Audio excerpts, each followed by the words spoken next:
The mosque courtyard was filled with people murmuring prayers, while inside the hall grief hung thick and heavy. I stood near the caskets, eyes burning, trying to hold myself together.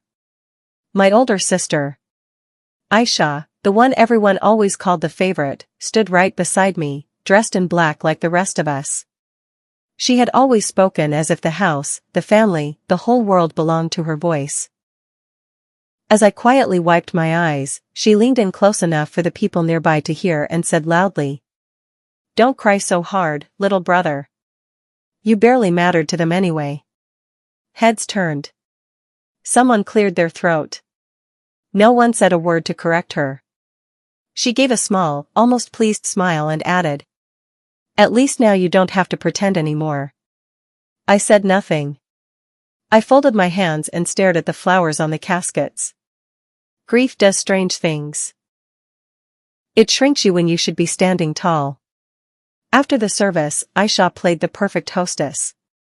She hugged relatives, accepted condolences like they were compliments, and smiled graciously at every "she was so strong" comment. When one uncle asked about the will, she laughed lightly.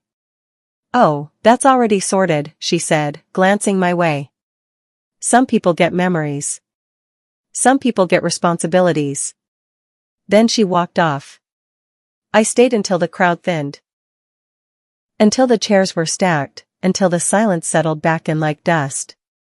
That was when a man in a dark suit approached me. He didn't introduce himself right away, just handed me a card. "Your parents asked me to wait until after today," he said calmly. They were very specific. My hands trembled.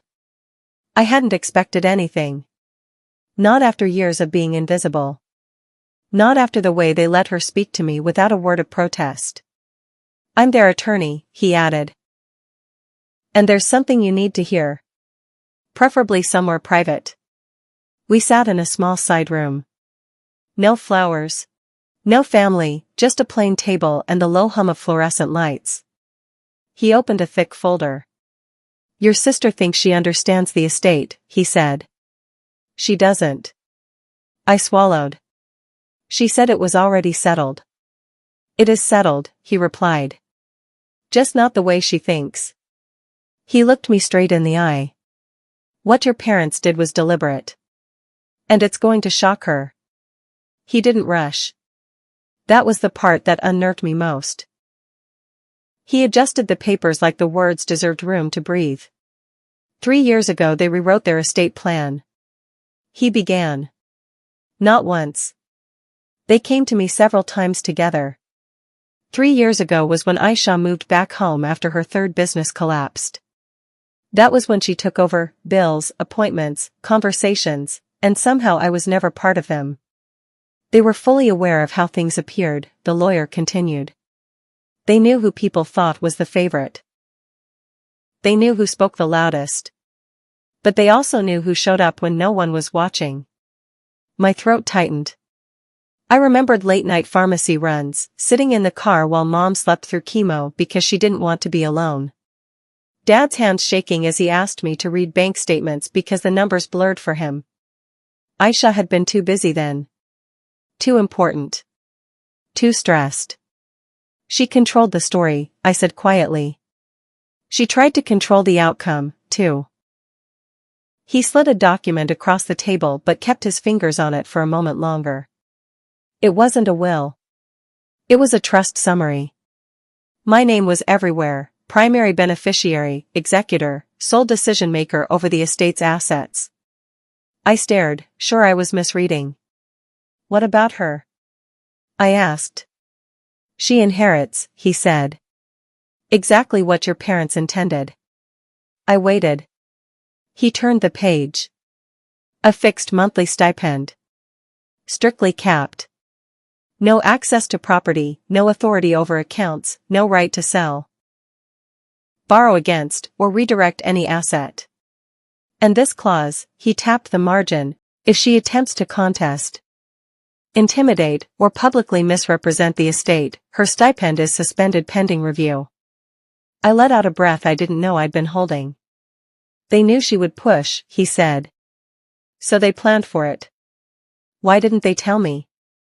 They wanted you to grieve without this hanging over you. They didn't want it to become a spectacle before today.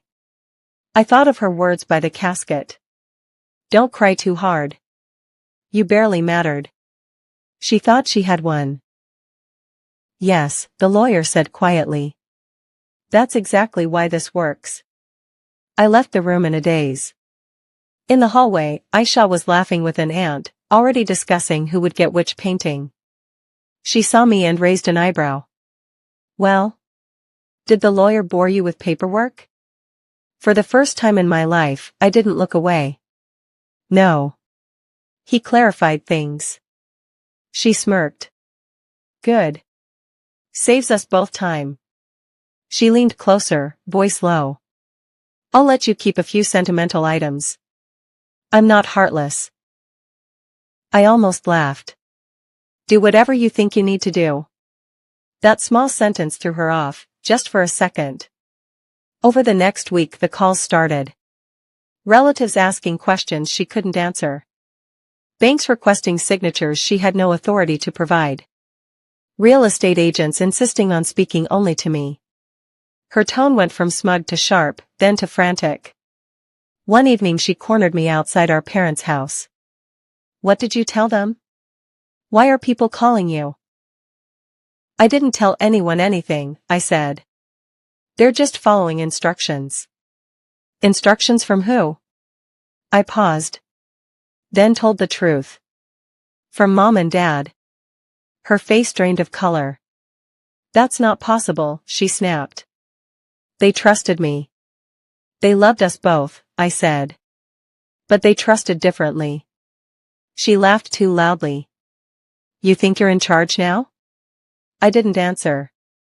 The truth was already moving through her world like slow poison. The official meeting was on a Tuesday morning. Aisha arrived late, sunglasses on. Confidence forced so hard it almost cracked. She walked in like the room still belonged to her. It didn't. The lawyer didn't look up. Before we begin, I need confirmation that you've received the trust documents. She crossed her arms. I've been busy. Just tell me what to sign so we can move on. He finally met her eyes. There's nothing for you to sign. Silence. What? She laughed once. That's not funny. It isn't meant to be. He continued. Calm and precise. Your parents appointed your brother as executor and sole controller of the estate. Her head snapped toward me. That's a lie. I met her gaze. Steady. No apology. No fear. Your role is limited to the stipend outlined here. He said. Any attempt to interfere, threaten, or misrepresent triggers an automatic freeze. She stood so fast her chair scraped back. You manipulated them, she hissed at me. You always did this, quiet, sneaky. I shook my head. I just stayed. The lawyer slid one final page forward. And this is a letter they asked me to read only if this moment arrived. He read it slowly, their words in their handwriting. Scanned into ink. They thanked her for her ambition. They acknowledged her strength. Then they explained why they chose me. Because I showed up when it was inconvenient. Because I never asked to be seen.